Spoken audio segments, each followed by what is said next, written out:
So tell us about your firm. So yeah, we started the firm back in April 1st of 2020. And when we started trying to serve everybody, we offered bookkeeping, CFO services. We thought about offering tax services, but I'm just not a tax person. So now what we do is we focused in on serving law firms and really providing that bookkeeping, CFO services, and that advisory to really help them navigate the business side of running a law firm. Got it. And is that something that occurred naturally? Did you have a couple of law firm clients and it steered you in that direction, or did you make the active decision to really target law firms? So we had more so some consulting we were doing with a couple law firms, because in the beginning, like I said, it was anyone who will pay us. And we worked with several restaurants because they were trying to get grant funding. They needed their financials to apply. So it became a great need in that area. So we started helping them, but we really took a step back and said, okay, all right, from a business perspective, we were looking at our firm, like, what's the future look like?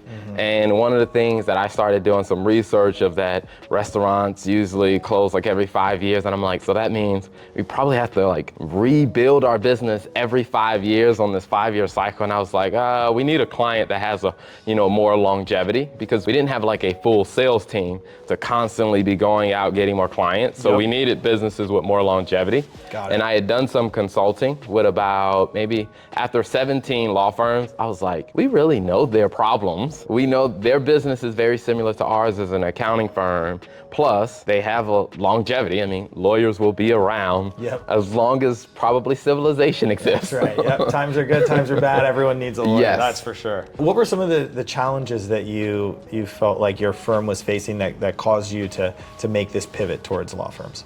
Yeah, I would say the first one was on cash flow. I mean, when you're thinking about trying to grow the firm and you're trying to bring people in, well, you need steady cash flow to be able to make payroll. And so as we started thinking about that, we looked at the cash flow cycles for restaurants. And what we noticed is like, hey, there was a lot of seasonality. Depending on what city they were in during the summer times, revenue dropped, which meant it was a little more challenging for them to pay us. And plus there were additional services that we could offer just because their margins were so tight. And so when we looked at their cash flow and we saw how their cash flow was impacting our cash flow, which meant, all right, we needed to be a bit more strategic. And then also I think everyone was dealing with the staffing and hiring crisis. So like if we were gonna bring on more remote staff, we're like, well, that will allow us to serve clients in different time zones and really expand outside of just the restaurants in our state, our city. And so when we looked at kind of those factors of like, hey, we could bring on more remote staff. One is we can take advantage of lower cost markets because we didn't need them to be local to us. And so I think with the cash flow, the hiring issues, also being able to fairly compensate our employees based on what we could afford, when we looked at all that, we said, all right, making a switch in industry would probably be a really good idea for us to be able to overcome some of those challenges. For sure. Awesome. I mean, and that makes a ton of sense to me. Has having a remote workforce, has that created some issues? And if it has, how are you addressing that as a business owner? Yeah, so I would say initially it was a horrible idea because we hadn't switched our management approach to accommodate that. Like, I came from corporate finance, working with Fortune 500 companies. We had done some remote work, but a lot of the corporations are designed for in-office work. And so I didn't realize I still had that mentality as the leader of the firm. And so at first it was bad because I was trying to use an in-office management model to manage a remote team. And I was like, okay, all right, I don't think the problem is the remote team. I think the problem is my management approach. And so I had to do some honest looking in the mirror, some self-reflection, and like, all right, we need to change how we're doing things. And I think as we started to change the way we approached it, I realized I'm like, okay, all right, this model works great. I mean, we had to emphasize a lot more on collaboration, communication. I mean, we had to get the right tools and the resources in place. When it came down to hiring remote staff, one of the things that we needed to do is we needed to look at, all right, how do we get people set up to be paid, like in the payroll process, because I'm like, I don't know all the payroll laws in all these states. Yep. So we had to look at that and start really saying, okay, how do we get the right resources to help us grow this remote team and really adapt our management, our leadership, our onboarding process? Once we made those changes, I think it actually became a good strategy. Yeah, for sure. I mean, that's something that I deal with myself, and like you said, you have to adapt, and it's not always easy. What were some things that you really had, just from like a specific standpoint, that you had to really put in place to help you manage a remote workforce, and also for it to be an enjoyable experience for your associates? Yeah. So we have some workforce in the Philippines, we have some in Mexico, and we have a person in Kenya, we have the US. So time zones was Really the first remote. one. So time zone was the first one, and one of the things we had to align is that there would at least be a 2-hour overlap so we can have more communications. The individuals who need to interact, because there need to be more handoffs between the work and the assignments, we had to make sure there was some overlap there. And then I think also we had to really look at this and say, all right, have I painted a clear picture of what good performance looks like? And that was probably one of the last hurdles, or I guess one of the more recent hurdles, I'd say probably within the last 9 months, because I did the performance reviews, and first we let everyone rate themselves. Everybody came back with all 5 out of 5. And I said, oh, all right. I said, I probably need to give a little bit more, perspective on like what actually good looked like. Right. And what so 5 actually looks yes. And so what I realized is, in talking to the team, a lot of them, they were rating it based on like how hard they were working, how much, effort they were putting in. And what I realized, like as a leader, I didn't give them enough direction to know like, hey, here's what I need you working on. Here's what I need you putting effort in. And what we realized is some of the stuff that they were doing is like, okay, we don't necessarily need that. That's not a priority. Or also adjusting to the clients, like the clients don't value the output of that effort. So let's switch our attention to things that are more valuable to what the client needs. And I think just helping the team really transition. And so we came up with this process I call like the golden age of just really, for every person in the company, I laid out, here's what average looks like, here's what good looks like, here's what excellence looks like. And then so now that we have like there are 3 key metrics on every level, like at the end of every month, we could sit down and do a review. Okay, how did you perform on these 3 metrics? Were you average, good, excellent? Wherever they fail, then we can say, all right, what do we need to do to help you get to the next level? Is that training? Is that support? Is that better guidance? And that, I will say, was a game changer. Plus, it gave us the flexibility to help, the team understand, like, if someone's going through life changes, like one of my team members was going in for a surgery, and she was phenomenal, excellent employee. And I told her, I was like, hey, during this time, it's okay for you to bring it back down. I was like, all I need from you is average, because I'm like, you need to focus on recovery and stuff like that. And I think being able to paint that clear picture of what average, good, and excellent performance look like, I think that was probably one of the final pieces we needed to really get the system really rolling. So we don't have that awkward conversation at the end of the year where they think they're a 5 and I think they're a 4 or almost at a 4. Or it's like, all right, there should be no surprises when we get to the end of the year. Yeah, I think that's great, right? Having very clear expectations. It seems so basic, but then they have a benchmark to measure themselves against. And then, so like you said, when you do a performance review, there's no surprises at the end of the year. It's always very transparent. How did you come up with those metrics? Yeah, so I really took a step back and said, all right, what are our metrics for the company? And we came up with what are, all the things we wanted to do for the company. And I'm like, how do I boil it down to just 3? Because I know, from reading books on psychology, management, like people can't focus on too many things at the same time. So I said, all right, let's boil it down to what are our 3 key metrics. And like we had a metric in revenue, margin, and then client retention. And I'm like, if those are the company's 3 key metrics, then I'm like, how does each role within the company impact that? Like, how does a bookkeeper impact revenue, margin, and customer retention? And so as I really started thinking about that, because I'm like, their metric has to be something that is within their control. Because if I give them a metric to say, hey, we need to do, 70% gross margin this year. Like if they don't directly control it, it's going to be demoralizing to them because they're like, well, I don't have anything, I can't control that. Sure. So I had to figure out like what level of execution would they have that they could actually own. And so as we looked at kind of the revenue for our bookkeepers, it was the capacity, the number of clients that they could support in a month. And some of that would involve either them having more efficient processes or us helping them develop the skills to how to move more efficiently with the client work they were doing. When it came down to margin, it was how long does it take them to actually close the books? So if they're doing bookkeeping, how long does it take you to complete the task that you have? And some of that meant fixing the process, either educating them, providing them with the tools to help them get through the processes on their clients faster.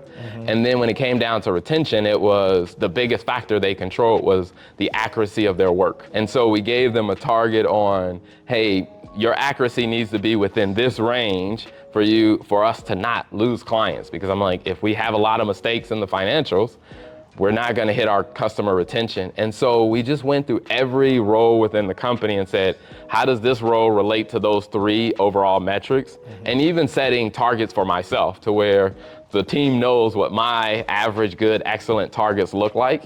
And they can actually see whether I'm hitting my targets, they can see whether they're hitting their targets. And I think that transparency about performance measurement, it was a huge win for us. Awesome. Yeah, the COVID really accelerated, obviously, the remote workforce, where I feel like everyone hired local, and then they went to hiring remote, but typically staying in the US. And I've just seen this with so many clients, people looking globally to hire. What are some of the benefits that have come from having global employees? Yeah, so for us, the biggest benefit I would say was one I didn't expect until I really started diving into the marketing, was on the marketing side is being able to have a faster turnaround to clients. Because one of the things we were going through is like I'd meet with a client during the day. If everybody's working the same time zone, let's say you have a meeting sometime after 2 p.m. or 3 p.m., whatever that client asked for, like there's probably not enough time in the day to go back, do the work, and then turn it around.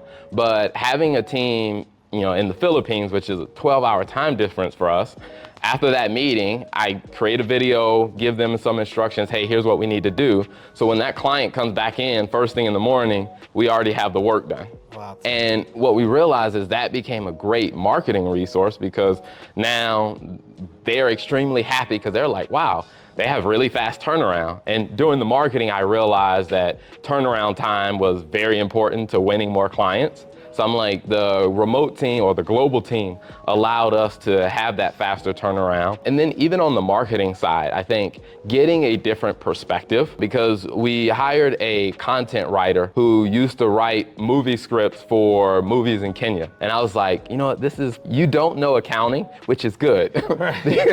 Because I think it'll help us be way more creative and stand out more. And so I would say I don't know if I would have found a movie writer or a script writer here in the US as easily, and then also I think having that different cultural background, it's like you can bring something different that we didn't already have. And so I think the global team, between the time zones, also them bringing their unique experience and perspective, I think it really helped out a lot. Awesome. Yeah, that's the epitome of a diverse set of opinions and people bringing different perspectives and getting new ideas and fresh ideas. And like you said, too, having such a quick turnaround time, and people probably think you're working while you're sleeping, So that's great. I know you also use ADP in our account and revenue share program. How has that helped with your business and how you do things? Yeah, I think the big thing for us was, as we said, when you're trying to hire a remote team, even if you're trying to hire a team in your same location, understanding the laws behind it. Like, none of us are lawyers. We don't really understand all the in and outs of the payroll rules and the regulations and everything. So I think within ADP, like having access to that back end information, like some of the analytics, some of the changes on the rules, like for example, with the classification over who's exempt, non-exempt, like being able to have resources that explain that a little bit more, I think is extremely helpful, because I'm like, I wasn't actually paying attention to that until ADP brought it to my attention. Right. So I think things like that, when you're on the management side, are very helpful. And then I think also is, when I think about a revenue share program, one of the realities is, if you're running an accounting firm, your clients have a payroll problem, the first person they're gonna call is not ADP. They're gonna call their accountant. And I think being able to have access within ADP to get the answers, or even to get trained beforehand to get the answers, so when your client does call you with a question, you actually have, some information already. And I think if you weren't part of, let's say, partner program or the ADP Connect, when your client calls with a question, you're gonna be caught standing flat-footed. You can't answer, which doesn't give the client a good, perspective about your firm. Even though it is a question about payroll, it's like our clients still expect us to understand that. So I think being part of the program gives you access to that information to make you stand out as a better advisor, as a more informed person who can provide the client with the answers and the insight that they need. Yeah, that's awesome. That advisory role that you have to play is something that I've seen just over my time at ADP playing a more and more important role, and it really just pervades throughout everything that you do. I know you said you work with attorneys and lawyers primarily. What are some challenges that they face specifically that you help with? Yeah, so a lot of lawyers are trying to figure out, hiring. I mean, when it comes down to trying to find, whether it's paralegals, whether it's lawyers, I mean, the cost of any staff member is going up. And so they're trying to balance between, all right, can I afford to hire this person? And then after we kind of get through that hurdle of figuring out, okay, all right, here's what your business needs to look like for you to afford to hire that person. Then we also need to figure out, okay, all right, how do you find this person? What does compensation need to look like for this role? And for a lot of them, they're kind of like, well, this is how much I made when I got started. It's like, that was probably about 20 years ago, right. Which probably isn't the same right now. And so I think them being able to understand, hey, what's fair in the market? And then also trying to figure out, okay, what does, vacation, time off policy need to look like? Some of their paralegals and employees at that level, it's like, okay, what are the overtime rules? Like, how do we compensate, that, and how do we calculate it? So it's like helping them think through the financial implications on hiring. And then once they get people in, hey, how do we stay compliant, make sure that we're paying them fair?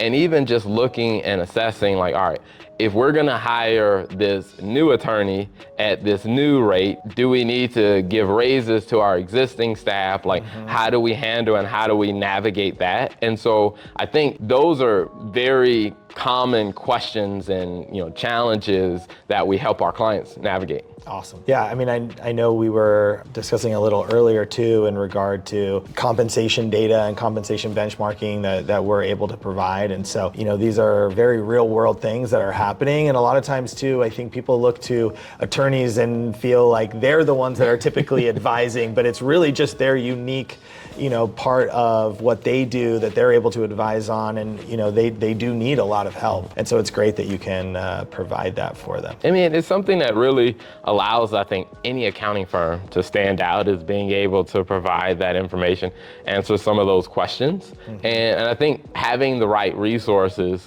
one is where we know to where we can go get educated on the topic, and I think provide that, because to your point, I mean, clients are really looking for guidance. And the more that I run the accounting firm, the more I realize, like, money is just an all-around emotional topic for all of our clients. Like, there's so many emotions involved, and the more uncertainty that they have about their options, the more emotional those decisions become. And sometimes emotion leads us not to the best decisions, right, especially when it comes to money. And so I think for accounting firms, being able to get educated enough to be able to provide, clarity and be able to help them understand what are the implications of their options. I think it helps our clients, feel at ease. And from a marketing standpoint, I think it's allowed us to really see a lot more referral business come in, because if we can help our clients be at peace about their real options, then they're more likely to tell other people, oh yes, the T.L. Turner Group really helped us in this area. You should probably reach out. And we just found that it helps the client and it helps us grow as a business. Yeah, for sure. I mean, what a great way to know that your clients are satisfied through receiving a referral. Is that primarily how you're growing your business, through word of mouth and through referrals? Yeah, so a mix of word of mouth, and we've got very strategic about our marketing. I mean, part of the reason why we wanted to be very clear about who we work with. And so we started creating a ton of content on social media, really just addressing some of the common problems, some of the common questions. And of course we would, make it anonymous when we're answering a question, so no firm knows like, hey, he's putting my information out there. So we would take a question, make it anonymous, and address it and provide people with some feedback on, hey, here's how, a general guidance on how to navigate this situation. And in doing that, we also started getting connected to state bar associations. So we got invited in to speak at different state bar associations. And then I got asked to serve on the law firm finance committee for the American Bar Association. And I was like, yeah, sure. I mean, what does it entail? And they were like, pretty much just helping create content to help lawyers understand the finance side of their business. And I did that for about 6 months, and they came back and said, hey, you're really good at this. Do you want to be the chair next year? And I was like, okay, sure. Wow. And so, I mean, I will say, between speaking at different legal events and also producing content, and then I think the clients that we have supported, and then I think also being very clear about, we support lawyers, that more accounting firms have been referring business to us. We're getting, business from the speaking engagements, from the content that we're putting out. So at this point, I think it's, those three things, between our involvement in the legal industry, the referrals, and then just word of mouth. Awesome. Seems to be snowballing from there. That's great. That's great to hear. So another thing that we talked about earlier was inflation and how that's affecting businesses. Have you noticed that is something that is affecting your clients, and are they coming to you with, hey, how do I deal with this? Absolutely. I mean, because I think a lot of firms didn't really feel comfortable with raising prices. And a lot of times we had to have a conversation with them and say, okay, all right, here's what inflation is doing. Here's what the cost of everything except for your services are doing. They're going up. Mm-hmm. Your services are the only ones that don't seem to be going up. And I think of really helping them see what the impact of inflation is on their business. And I think it also goes back to the basics of, as lawyers tell me, they went to school, to be a lawyer, not to study economics, not to study finance or business strategy, but it's like being able to help them see, like, I know that inflation is something that gets talked about on the national level, but it does have an impact for your specific business as well. And so we end up finding, opportunities to help them understand how these, national or global topics of inflation impact their business. And a lot of times they really didn't notice it unless they were in the process of hiring. But now, since people can work remote, some companies were seeing people leaving jobs because they knew that, hey, the company I'm with hired me at X amount, inflation has hit, I can probably go find a job somewhere else, or I need to find a job somewhere else to keep up. So then starting to have conversations with companies about, hey, what does the annual raise need to look like this year? Because, hey, the 2.5, 3% you were doing in the past might not cut it. You might not be able to keep your people. And so I think having more of those conversations, and then I think to, what you guys talked about in your presentation about, hey, you gotta raise prices. I mean, because if you only raise your costs, that means your margins are going to get smaller. So you have to look at the inflation impact from your cost side as well as your revenue side, and how do you adjust and react as a business? Yeah, it makes a lot of sense. I know you obviously have a remote workforce too. Do you find that even people outside of the US are also having these conversations as well with you as their employer? Yes, what I've found more of is, it depends on the region. So I would say what it seems like is the countries that are closer to the US are having those conversations about, inflation impact on cost of living and compensation more. Whereas our team in Asia, more of the conversation is around more work-life balance. And so as we're kind of navigating that, and it's almost like all of the conversations we're having in the US, it's playing up in different shades in different regions of the world.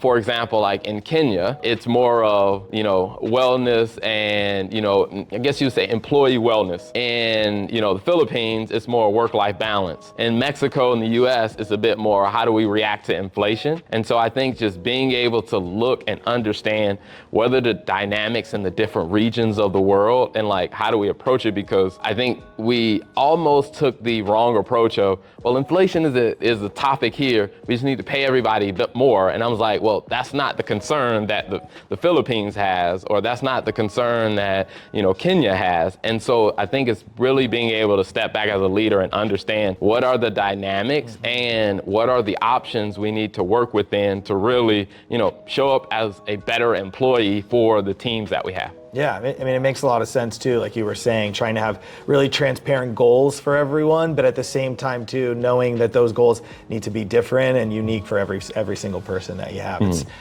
It's not easy managing a large workforce, that's for sure. Absolutely. Awesome. So you mentioned that you have an employee in Kenya that was a script writer, a movie writer, and you liked that person didn't have any experience. What were some of the benefits to bringing someone on that didn't have any experience and what you were looking to hire them for? Yeah, I think it allowed us to really be more creative, because one of the things that we know for sure, accountants are not known for being creative.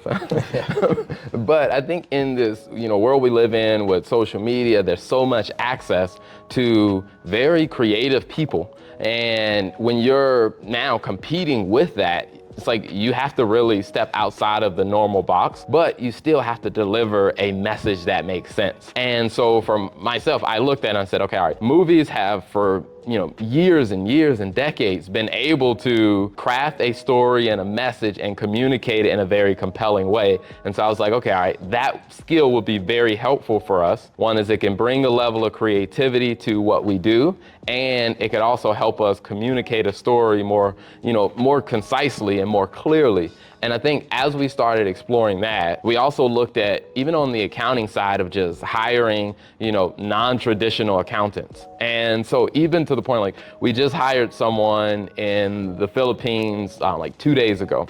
And during the hiring process, I had a conversation with the finance director and I said, okay, all right, they were a bit overwhelmed because they were like, we got all these applications and all these resumes in, I need to review. And I said, all right, let's just do a completely creative approach. So I was like, if you were gonna audition for a movie, you wouldn't send in just a resume, you'd have to send in an audition tape. I was like, what if we just ask people, hey, create a 3-minute video talking about your experience and why you feel like this job is the right one for you. And when we did that, I'm like, okay, all right, 75% of the people who applied did the video. I'm like, okay, all right, that helps you understand, like, okay, the other 25% might not have been ready for this job. And then we can also start to understand, like, okay, what is their interest level? Like, when they talk about their career, what are the skill sets that they really find valuable? Because if I'm reading someone's resume, I may focus in on certain skill sets, but those may not be that important to that person. But if I give you 2 minutes to talk about your background, you're gonna highlight the different types of experiences. And even if you don't have accounting experience, but if you talk about things like, willingness to learn and just your ability to work in a collaborative team and to work with other people who have different backgrounds, I'm like, if a person talked about that and they didn't have accounting experience, I'm like, I can teach you the accounting experience. If you're willing to learn, I can teach the accounting. All of us learned it at some point, but I can't really teach the teamwork. I can't really teach the other soft skills as easily, especially in a remote environment. It's a lot more challenging to teach those soft skills. So when we really saw like the value of hiring a script writer for marketing, we also said, hey, maybe we should be a bit more open about hiring on the accounting side as well. Awesome. Yeah, I mean, it's really interesting that you would hire this person and then use their background to then change how you're looking for candidates in the future too. it's super interesting. Awesome. Yeah, I mean, and it became very fun for some of the employees of now. After they've been on the team for several months, we may have a fun call where we go back and we watch their audition video. Oh, that's awesome. I could see that being a fun exercise for sure. Because it's like I've seen it happen in movies where it's like, hey, a show becomes very successful. They go back and they watch that audition tape, and you see how much they've grown from when they auditioned to, when this TV show or this movie became a big hit. And when we can do the same thing for our staff of just showing like, here's your audition video, here's your performance now. And I think we can celebrate their progress a bit more. And I think it helps create a more cohesive and fun team. For sure. I've seen a couple of those before. And usually the growth, the difference is pretty stark for sure. Yeah, absolutely. Awesome. Well, thank you so much for your time and for answering some of the questions for sure. Absolutely. Well, thanks for having me.